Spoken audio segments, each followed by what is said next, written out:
Make sure that you signed in at the front and that you also got a name tag, and then you got a folder with today's schedule.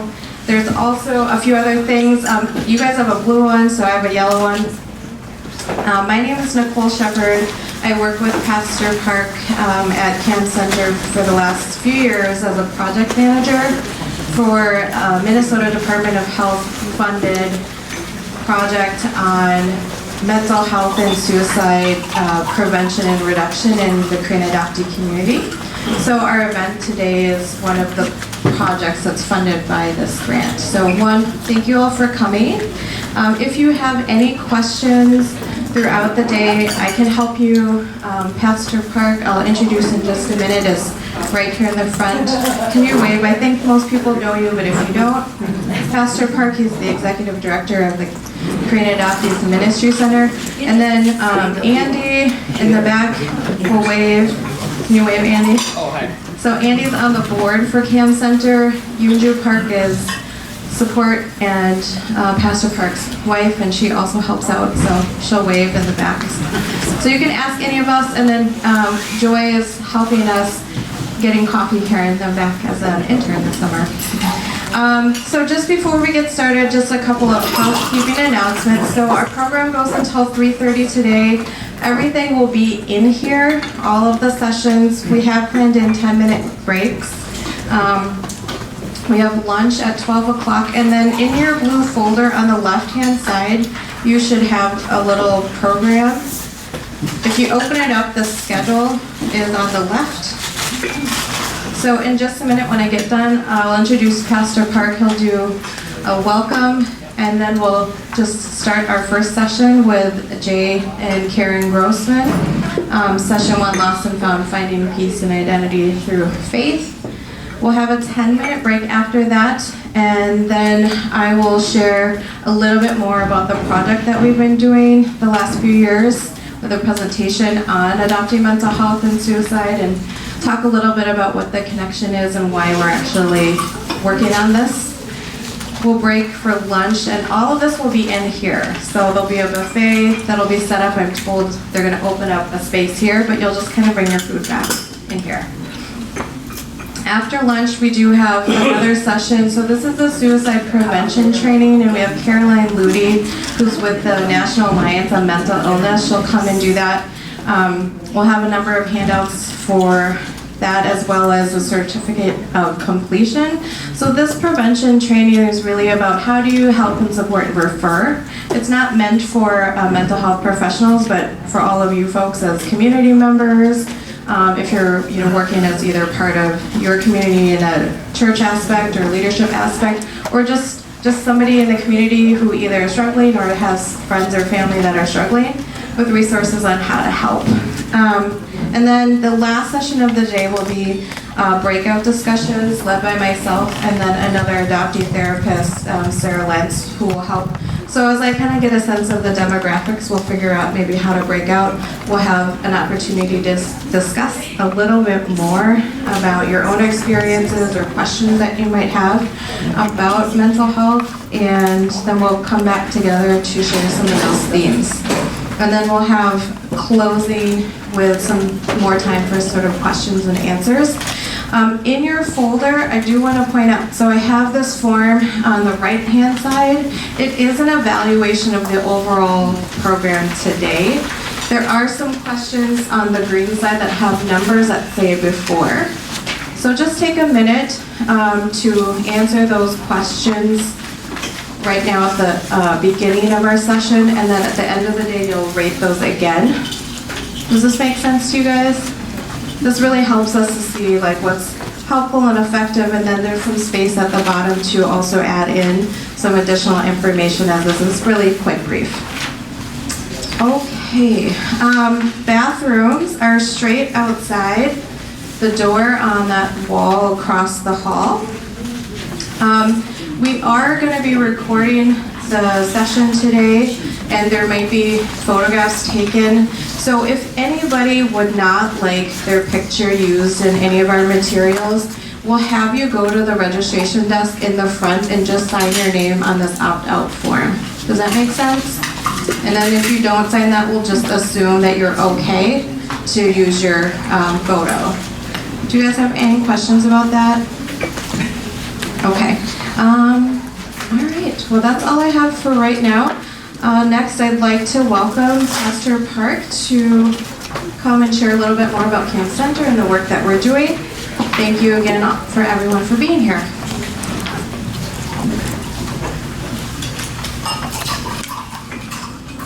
Good morning. Morning.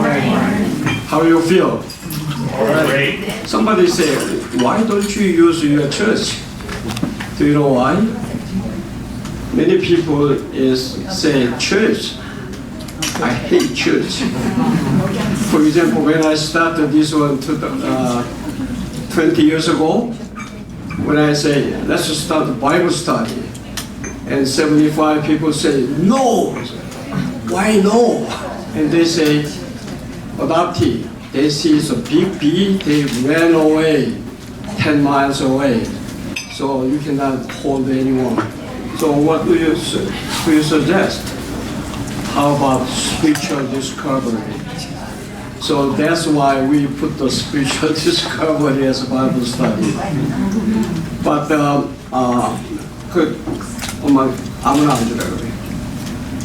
we have an extra chair here.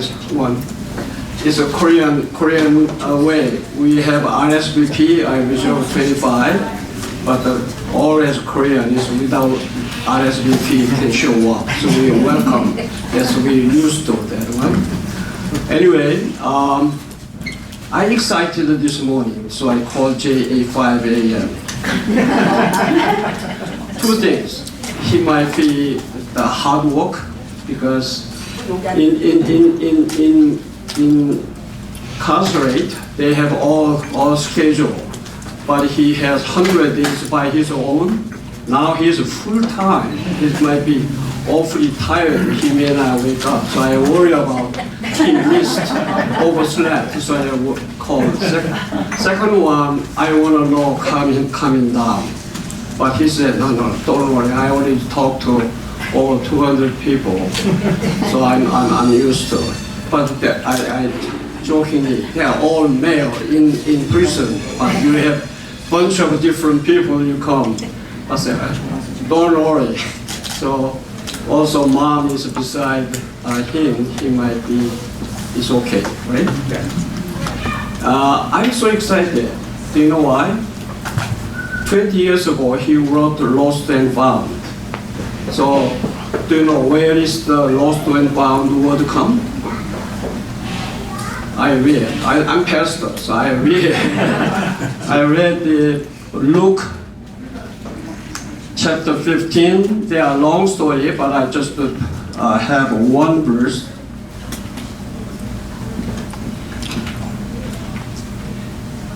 Chapter 15. Verse 24. Jay, could you read? You are better eye than mine. Just 24. Verse 24.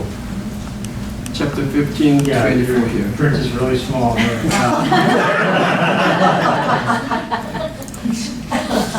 So you are saying as mine? Or he's not 20 years old anymore? For the son of mine was dead and is alive again. He was lost, and now he is found. So they began to celebrate. He skipped. He was dead in front, so he doesn't want that. He skipped that one. But in front of what he read, he was dead, now he's alive. He was lost, now he was found. That is Jay. Also, mom, last 20 years. Whenever I visit him the last 20 years, 1 month, monthly or bi-monthly, he always says, my mom came last week. Always. Thank you, Mom. You are very faithful, loving, caring, Jesus love mom. The last 20 years. It's not easy. He's not a nice guy. He's very rebellious, very heartbroken, and mom will share. honestly share bad things, what his childhood, as much as you can. That's the way he can spotlight everyone. I heard many bad things what he told me. I won't share, but long story short, he was dead, now he was alive. He was lost, now he's found. There are many people like in Bible. I hope Jay is second Joseph, second Daniel in Bible. He's 27 years incarcerated, 20 years in training. It's longer than Joseph. Joseph is not 20 years. But he trained 20 years. Where's less? Stand up, please. Stand up. Yeah, please stand up. He is mentor prison fellowship. Oversee him every week. Where's Tom? Pastor Tom didn't come? No. Another pastor prison fellowship because he is the one of the best students in prison fellowship. So there are a lot of surrounding training, and I hope he can be next Korean Joseph in this country, second highest man in this country someday. And his speaking, his writing will be touching many people's heart. I've been there, done there. That is purpose over here. He's a star, will be star soon with his mom. You live longer like John McCain's mother. You know, she's 107 years old. When she was over 9 years old, went to London, tried to rent a car. They didn't allow her because it's too old. You know what she did? She bought a car. She's just like her. She's a bike skiing. Now, I didn't ask you your age, but the 107 years are guaranteed. So you have next 30 or 40 more years. So this is a good start. Give him big applause. Could you come up forward?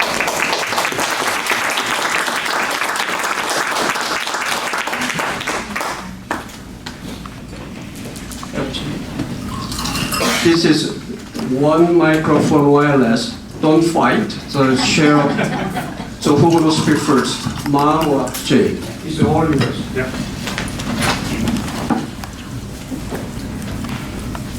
Thank you all for coming today.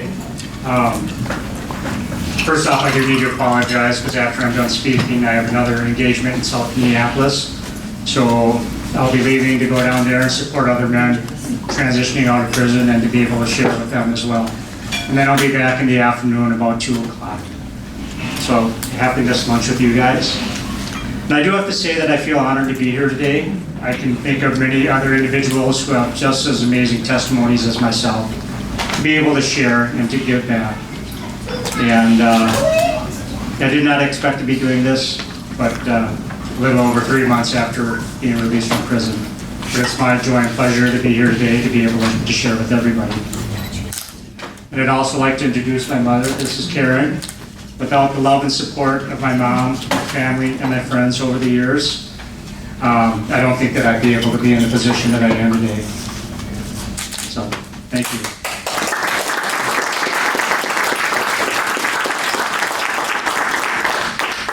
So just let me introduce myself. My name is Jay, and I do have to say that being here in front of an audience is giving my testimony is not my most natural ability. As Pastor Park had said, I have given testimonies before and shared. The largest crowd was in a bunch of approximately 200, 250 men in prison. Don't know how exactly they enjoyed it, but they couldn't leave, so it was a captive audience. So if anxiety kicks in and things start going bad, I'm just going to revert back to my natural comfort zone abilities of eating pizza and taking a nap. So with that, a little bit about myself. I grew up mostly in rural Minnesota. As a young adult, I lived in the suburbs of downtown Minneapolis and St. Paul. And I like to say my childhood was generally happy and good going. I'm fourth in the line of 5 siblings, and I'm the only adoptee. I engaged socially with others in school. I enjoyed going there to be around others, and it was definitely not because of the homework that we got.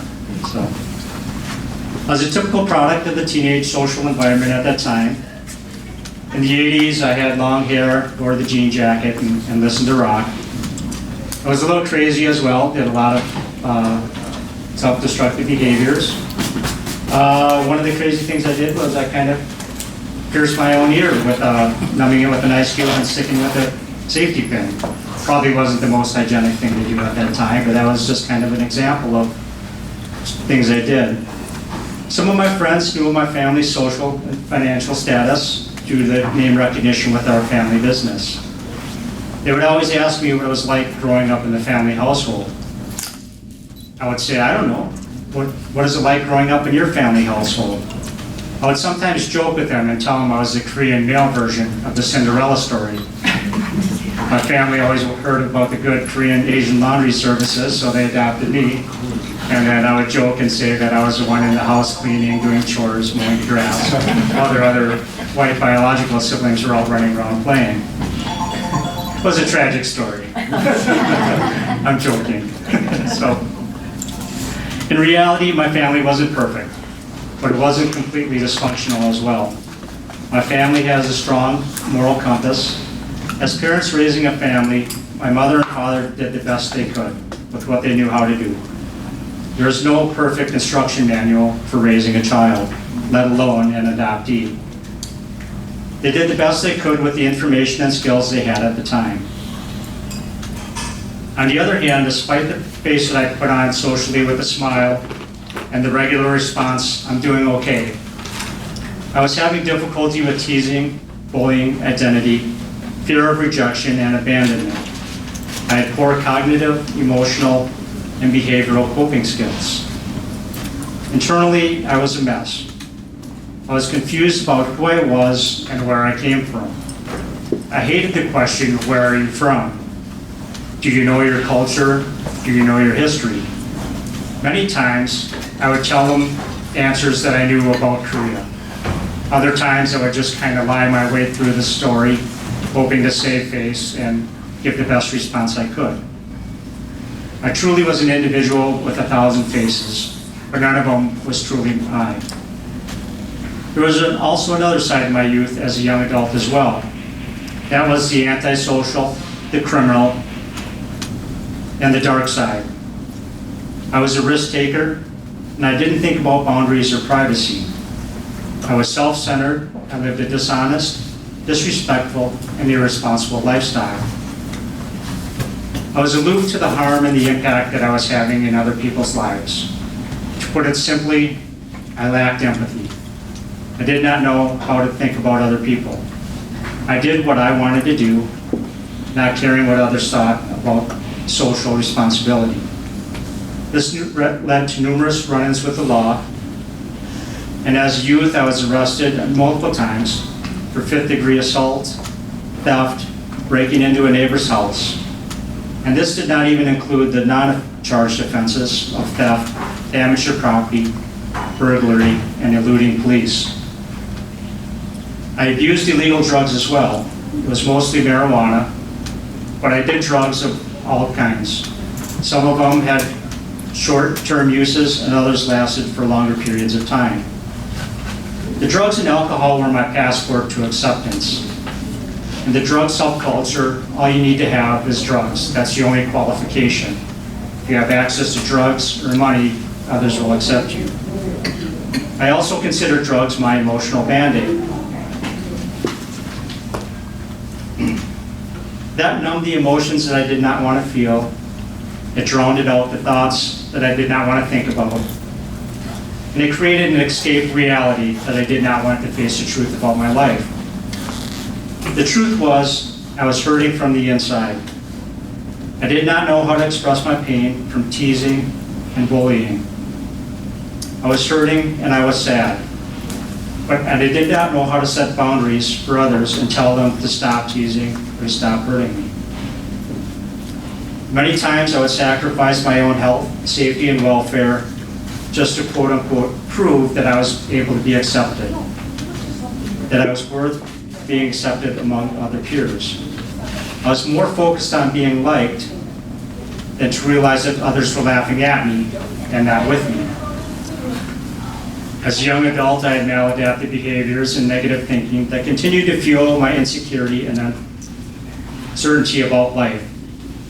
With unchecked entitlement issues, I committed crimes, and I was in and out of jail for short periods of time. I also went to prison for a short sentence back in the early 90s. Out of my mouth, I'd always tell people I'm never going back. But internally, I was thinking other things. I was falling further and further away from the healthy social support and falling further into the criminal lifestyle. At one time, I became homeless. I lived on the streets and in the shelters of St. Paul. I never wanted to admit myself or others just how far into depression I was. I continued to put on that happy face. I'm doing okay, and I'm going to make it. But in reality, I wasn't living. I was just surviving. I was just trying to survive for another day. I was alienated from my family and most people that could help me in my life. I was alone, I was distraught, and I was depressed. I thought regularly about suicide, and then I made an attempt at it. In December, middle of December, I sat along the Mississippi River in St. Paul. I was drinking, I became heavily intoxicated, and I thought to myself, you know, quick prayer to God, Lord, just let me go peacefully into the night. I passed out from intoxication, hoping to die from hypothermia. For whatever reasons, I didn't succeed. I didn't even get frostbite from exposure to the severe cold for that long period of time. I woke up confused, and I returned to Minneapolis the next day. In time, I slowly got back on my feet, working again, but I was living without hope. I never dealt with my emotional and psychological pain that was in my life.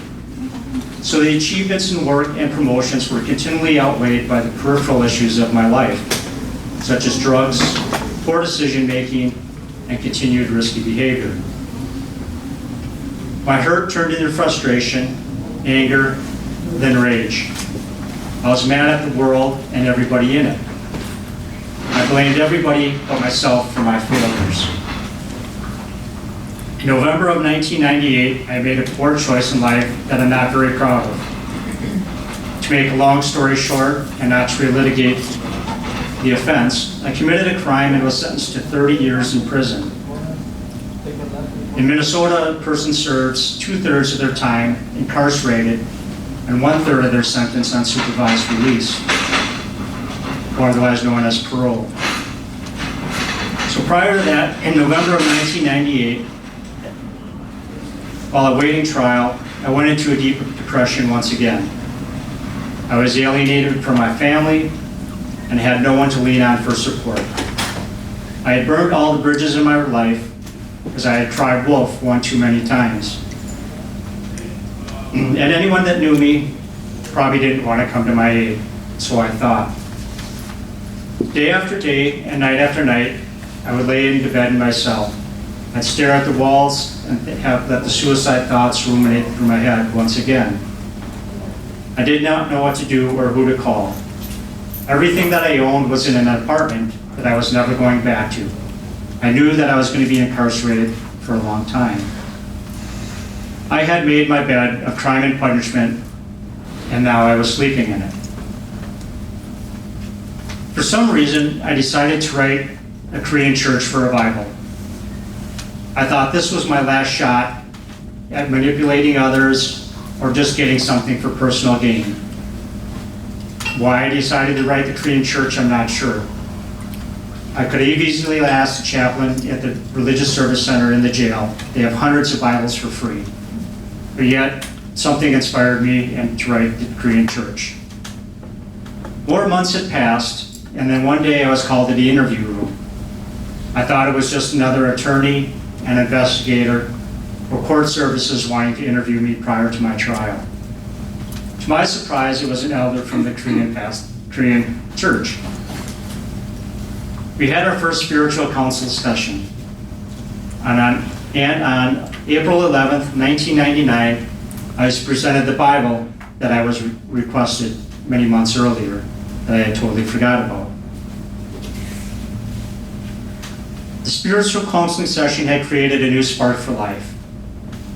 I didn't instantly do a 180-degree turn, but there was a new light shining in my dark life. I slowly began to read the Bible. I recognized many of the stories from childhood Sunday school, but I did not know how to understand them in a biblical sense. Then I came to the book of Ecclesiastes, chapter 3. For everything there is a season, and a time for every matter under heaven. For some reason, this was part of the answer that I was looking for. Answers to the question, why me, and why now? And why this? I guess this was my season. And as seasons change, so can I. Once I arrived in prison, I put the Bible down and began giving my own life again. I wanted to be back in the driver's seat. My internal log told me, God doesn't know how to live in prison. My pastor doesn't know how to live in prison, but I do, because I've been there before. This thinking kept me in and out of segregation for the better part of the first 6 years. During these years, I did continue with my spiritual counsel, but it hadn't fully settled in yet. And one day in December of 2005, I was sitting in segregation for assaulting another inmate. I thought to myself about everything that was being told in my spiritual counseling sessions, and how I needed to let God be back in the driver's seat. So I prayed. I prayed and I asked God for help. I asked Him, Lord, I cannot do this anymore. I cannot live my life this way anymore. I need your grace, your mercy, and your forgiveness. And I need your light to lead me. From that day forward, I had a different attitude, a different walk, and a different outlook on life. I had hope. I wanted to learn why I made the decisions in life that I had made. So I returned to college and earned my bachelor's degree in psychology. I took a look at my life and realized for the most part that it came down to my thinking. How my thoughts led me to make the behavioral decisions in life that I chose to do. I told myself, if I can change my thinking, again, I can change my life. I worked hard at replacing the broken message that I had in my head. I began to rewrite the internal dialogue that I had with myself every day. Instead of being mad at the world and blaming, I took accountability and accepted it was my choice of thinking and my behaviors that put me in this place.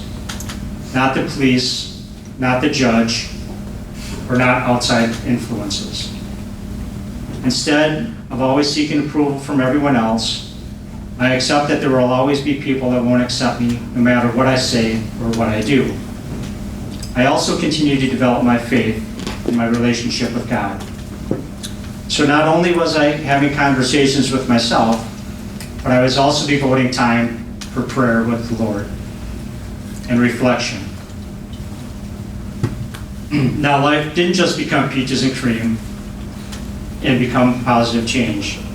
I still had struggles and daily challenges. It is, of course, prison. So if you ever wind up in prison, let me give you this piece of advice. Don't drop the soap in the shower. Just let it go, it's gone. So now I had to think back about the stories from Ecclesiastes chapter 3.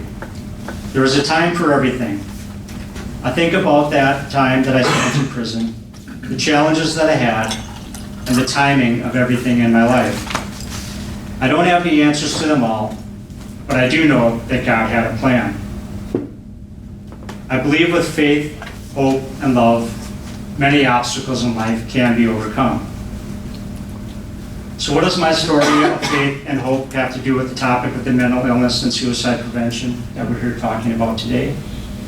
Treatment and prevention is a multifaceted approach. Not all pathways have the same success. For me, success was not only found with the cognitive approach, but it was found with a faith-based component as well. Through faith, I discovered hope. And isn't that all what we're trying to figure out? How not to lose hope in our own lives and others with what they may be going through with depression or other mental illnesses? So there's a story that I have. There's a Korean adoptee that I met named Jay. I met him while I was in the prison system. His family was from Illinois, and his parents had kicked him out. They didn't want anything to do with him. They gave up hope. He joined a traveling carnival and he wound up in Duluth, Minnesota. He had committed a crime and wound up in the Minnesota Department of Corrections where I had met him. I tried to get him involved in spiritual counseling with the pastor, Pastor Park, where I had found success. Unfortunately, he did not find success. He stopped going to spiritual counseling. After he was released, he wound up getting in trouble again in Wisconsin and went to the Wisconsin Department of Corrections. There, he ended up committing suicide. And I can't help to think of myself, what happened if his parents never gave up hope? What if they continued to have faith and continued to reach out to him during his time in prison when he was all alone and nobody else was there? So to wrap things up, I like to use a lot of sports analogies. They're always great. Think back a couple of years ago when the Minnesota Vikings were in the playoffs against New Orleans Saints, and they were down, and time was running out. As the crowd began to leave the stadium, they gave up. They thought that the team wasn't going to win. But as we know what happened next, Minnesota got the ball back, and they threw a miraculous pass, and we scored a touchdown. That was known as the Minnesota Miracle. I kept thinking to myself how the fans in the stadium felt. They didn't give up hope. They stayed, and they saw the win. And that situation is no different than any one of us. When we give up faith, we give up hope. We quit. We lose the game. And I almost did. I lost faith and I hope, and I wanted to end my life on different occasions. But others did not. They kept the faith and the hope alive that someday I would pick myself up and get life together again. I'm here today because they did not lose hope for me. So don't ever give up hope on somebody. If you think that you know that somebody is having trouble with mental health or behavioral issues, as irritating, as difficult as it can be, as long as they are breathing, there is hope. Stay in the game with faith and hope. With my background, it would have been easy for them to give up hope on me, as many people have in my life. And you know what? They're not around here to see the comeback, to see the win. So I thank you.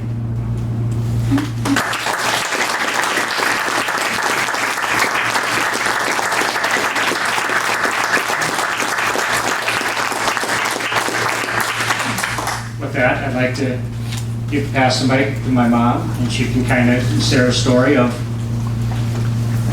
from her point of view and dealing with my craziness and my issues in my life and the challenges and how she made it through. I'm not very good with microphones, so if you can't hear me, raise your hand. All right, breaking news. A suspect in the serious crime committed last night has been arrested. Jay Grossman, a 27-year-old man. I heard this when I was driving, and I got it confirmed when I went home and listened to the news on the TV. The whole world knew. And many emotions immediately came over me. First of all, was the shock and the thought, this can't be real. It must just be a nightmare, a bad dream. Then there is a shame and the embarrassment for the whole family. I had fear of what was ahead for Jay. I had anger toward him for what he had done. And I also had concern for the victim. Yes, friends were there for me. But it was easy still to feel isolated and vulnerable, as they had never had to deal with what I was dealing with at that time.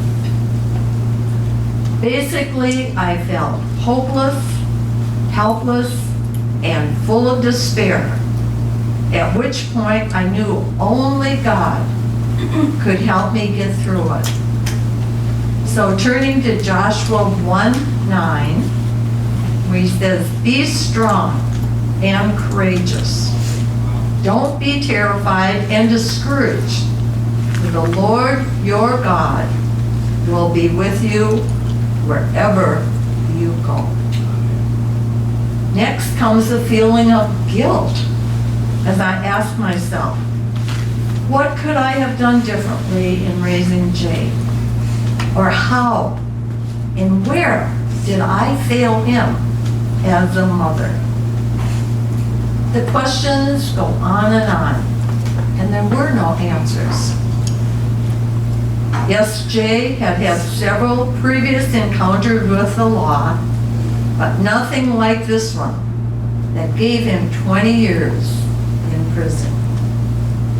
During that period of time, I had the opportunity, if you want to call it that, of visiting him in 7 different DOC facilities. Experiences that I had never imagined would be part of my life. But praise be to God, Jay is now free and given the opportunity for a new life.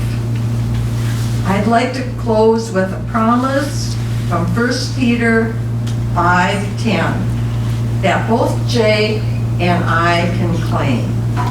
The God of all grace, who after you have suffered a little while, has called you to his eternal glory in Christ. He himself will restore you, make you strong, firm, and steadfast.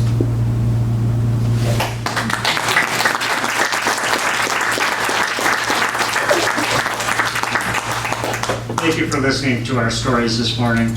At this time, we can open up for a couple questions and answers if any of you have any at this time.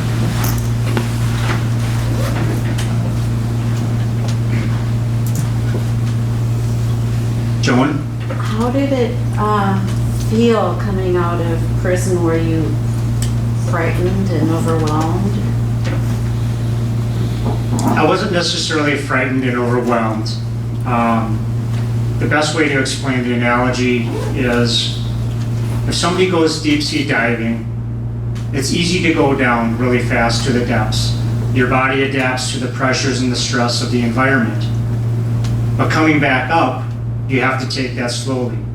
If you come up too quickly, you develop the bends, and it can cause life and physiologically damaging experience and even death.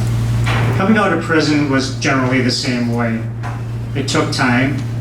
It wasn't a quick adaptation. I needed the time to just sit there and decompress, to let the stress of prison kind of wash away. Because you really don't realize how much stress you build up from the anxiety, just the environment itself. Because it is a challenging environment. You think of all the idiots that you knew in high school, and then you put them all into one place. It's not the most enjoyable place to be, but you can find personal strength. And it does take time. You're not going to try and rush back into work right away. It takes time to adapt. So with your time in your life now, I guess what are you doing to fill that? What are your interests, projects, or whatever passions? Yeah. Well, putting together, nearly 5 decades of life experience, growing up as an adoptee, having behavioral, emotional challenges, psychological challenges, and even criminal challenges going through the criminal justice system, earning my degree in psychology. With that opportunity, while I was in the Department of Corrections, I had the opportunity to give back to the men in prison.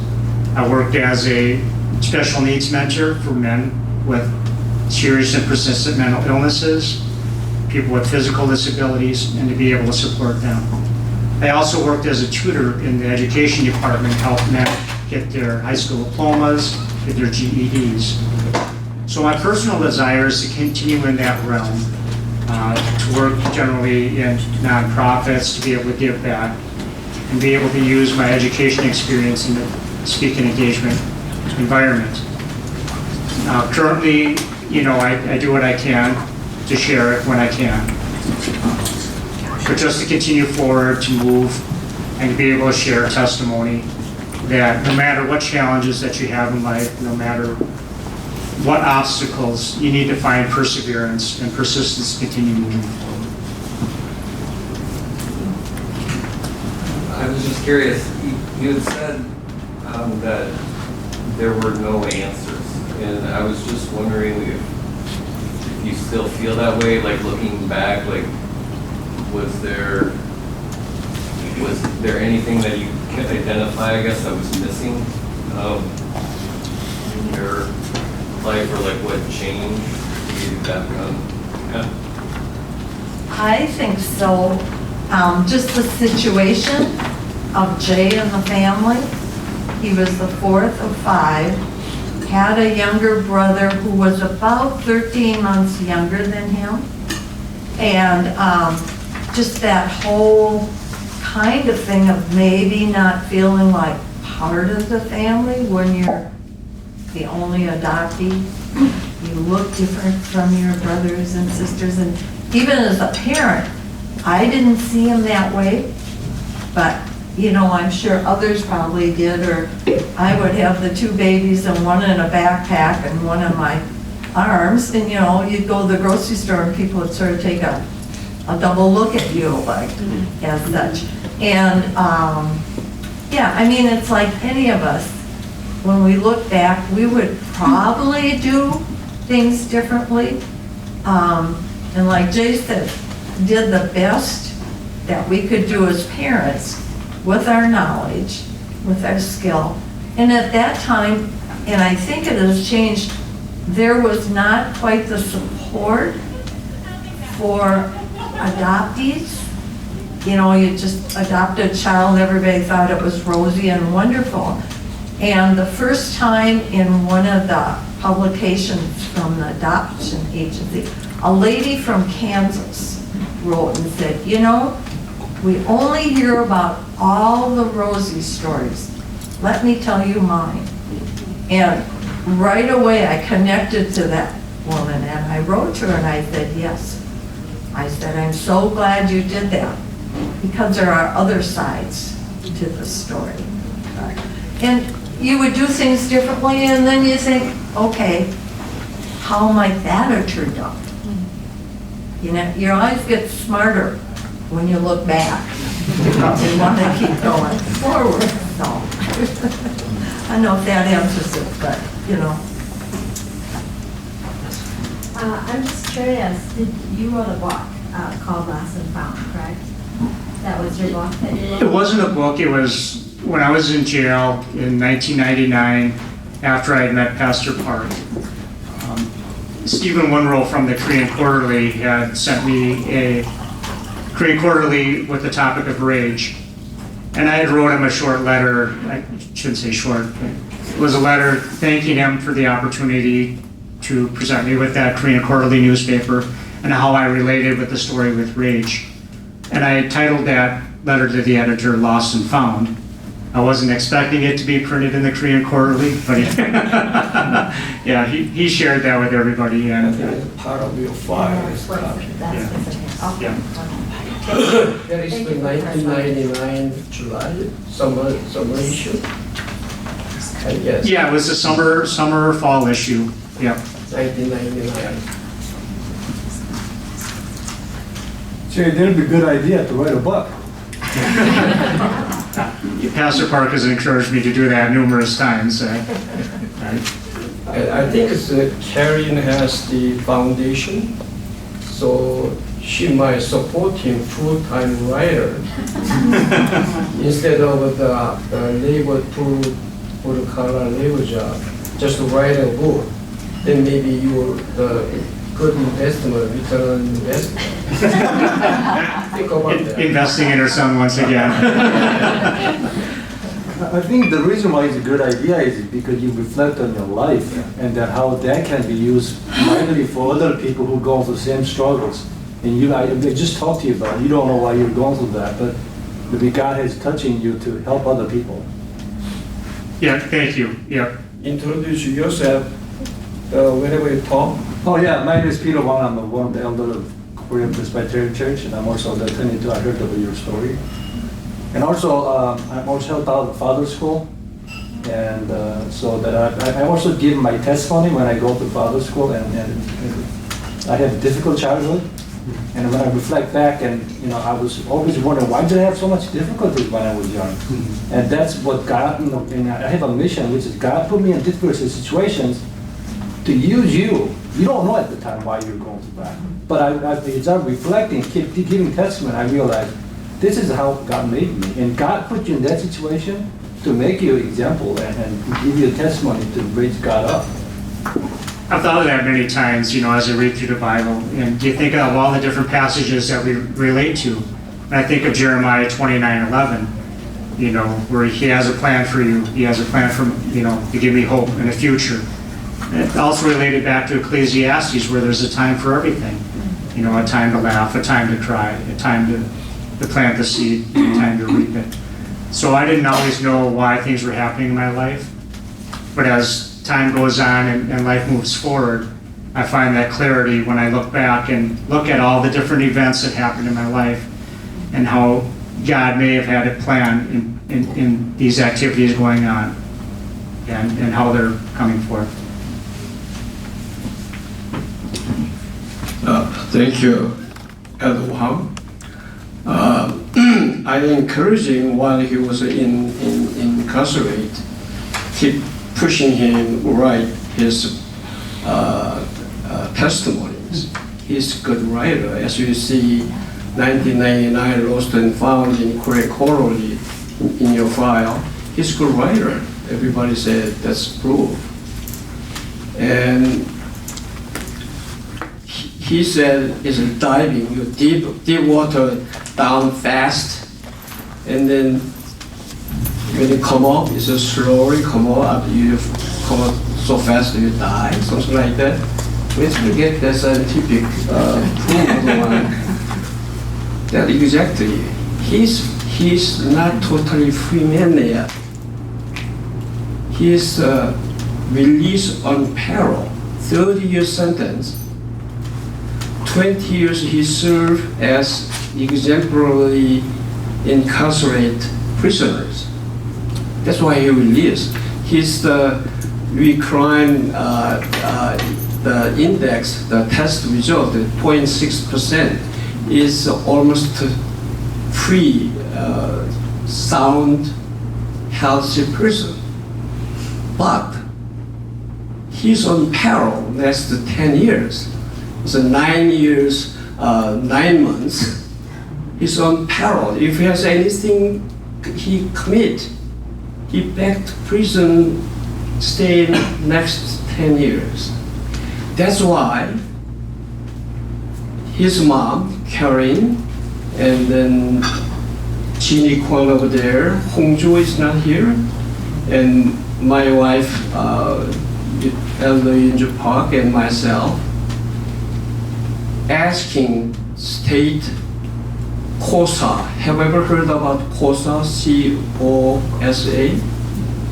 Yeah, Could you raise hands, COSA? 2%. 3. COSA means Circle of Supporting and Accountability. So Minnesota has one, but only level 2. He's not qualified there, but he need. You might need to go to type Circle of COSA, COSA. Virginia is the pioneer, but actually start in Canada. He need, and we got a training from the state, even though we are not qualified to deserve. So we learn something, but all of you, this is not a one-time shot. This is a good start. We are all one family, has a group. Encourage him to write a book, encourage him to do something, but you, one of you, be his friends, be his part of the group, team of supporting and accountability. I don't know, you read my Facebook, the former President Abraham Lincoln was so depressed. He was suicidal. So his friends, 24 hours, 7 days a week, watch. Later, Abraham Lincoln said, without this friend, there's a COSA, Circle of a Friend. I'm history. So he looks fine, but 9 years and 9 months, he need you. Oh, one more thing. He has to leave 10 to 15 to 10, 11. And then right after this open question and answer, I invite you all of you come out, take a group photo behind the stand there, okay? If it's okay for you. I think we need to wrap it Yes, up. go. Oh, okay. I said Les, do you have a question? Jay, I was just going to ask you, the Korean community, I know you've only been out for 3 months now, but what role do you see the Korean community playing in your release and your future life here? I think a lot of that has to do with understanding identity and cultural background. Growing up, again, I wasn't immersed or didn't have a lot of influence or involvement within the adopted Korean community or Korean community, period. So that was a big void in my life. That whole aspect of not knowing and how do I answer the questions when people would ask me. Again, now that was when I was a teenager, and so a lot of those questions were brought up insecurity issues. As an adult, I'm more comfortable with who I am as an adoptee, as an individual, and have more understanding. Participating with other adoptees in the Korean community starts to fill that void with more understanding of who I am, where I came from, what my background is, and also to be supportive that many people's obstacles or challenges in life may not be similar to my own. They may not be as drastic or as severe, but we all have challenges. And that with perseverance and hope, we can learn to overcome those and find a way through and manage. And that's the support that we have with each other. I just want to thank you for being so supportive for our son in prison. Came in at age 23, and the last 2-3 years you have kind of taken him under your wing and have been so much support and a mentor, and I don't know how we would be doing if he hadn't been. Yeah. Thank you. You know,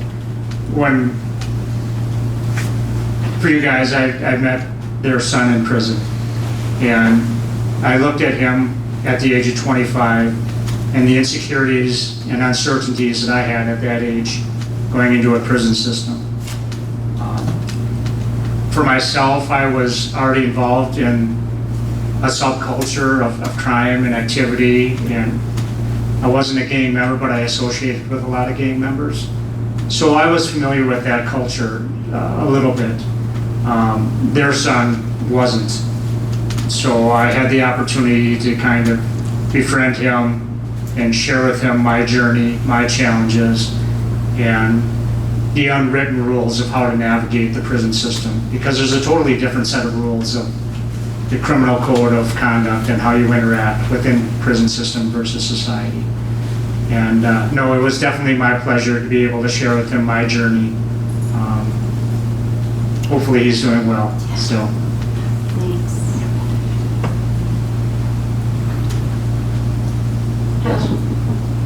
In response to one of the questions, you had mentioned, well, both of you talked about not necessarily, I guess, having people or a space to talk about things as, kind of maybe leading towards some of the things that you're involved in, and then also for you, Karen, to say, reading this article about another family that didn't have such a rosy experience,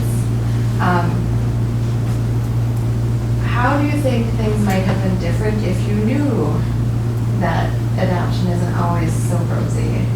Because I believe it's the function of the agencies too, right, to try to make it look so nice so that you want to do that, so you want to adopt.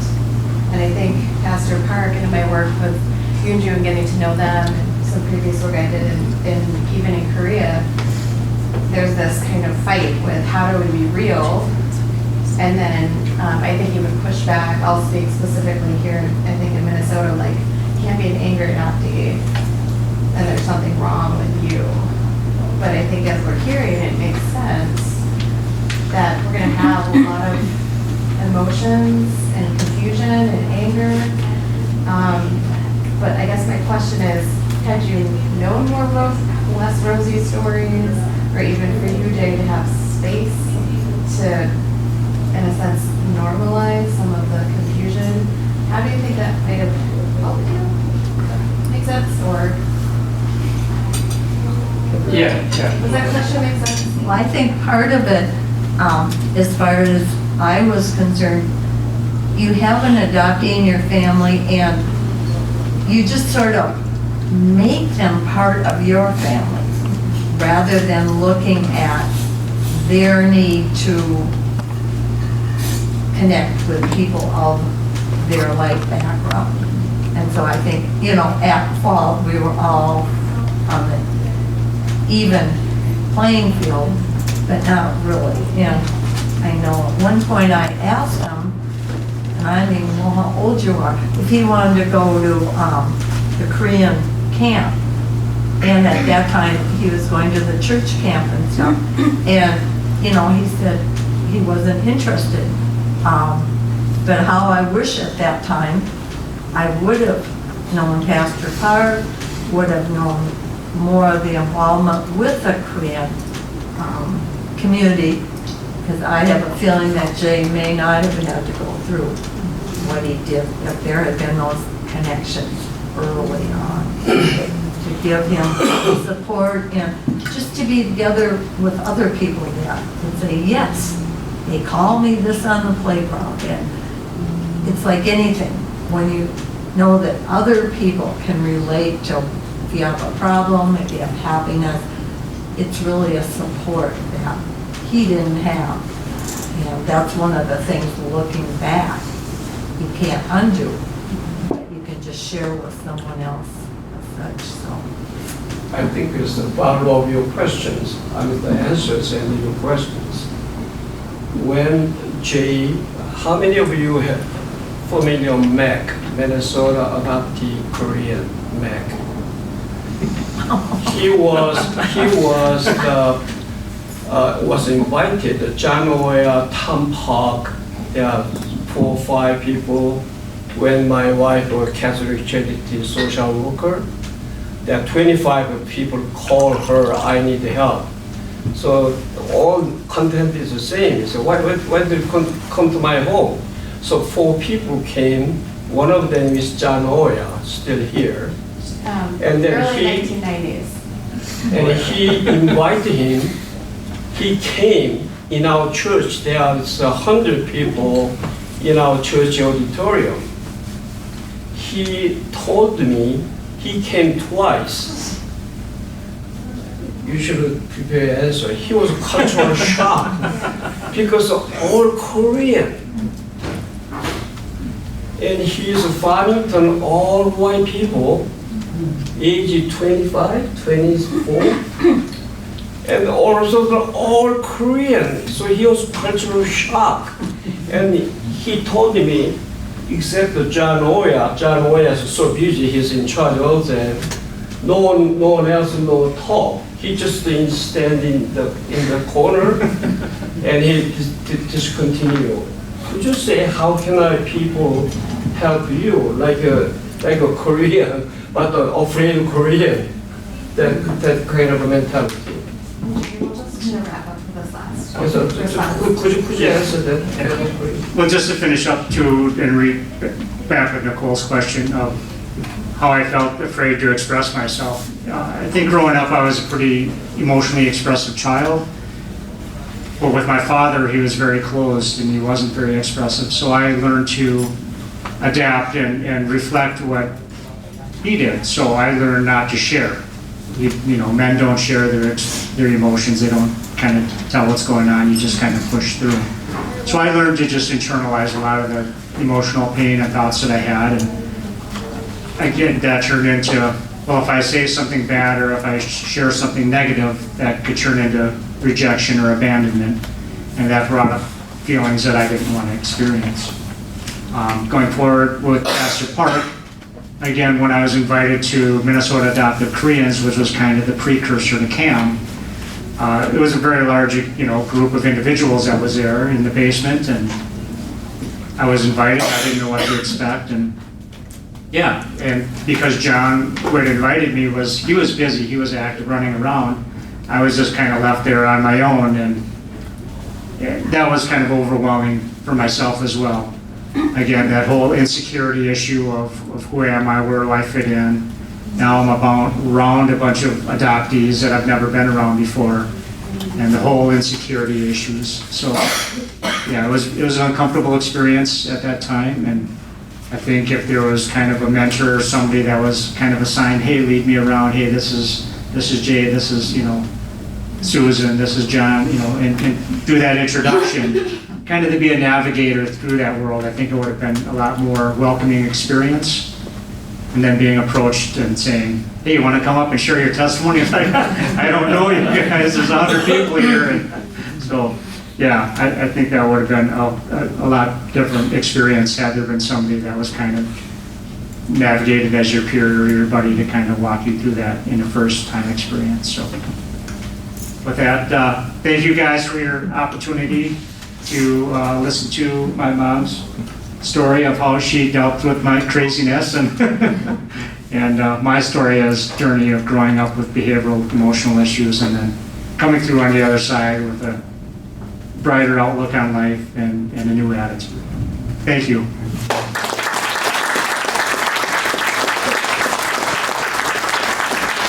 Okay. 2 minutes. Please stand up. Please come forward. If you want to be a part of a circle of supporting and accountability, come forward.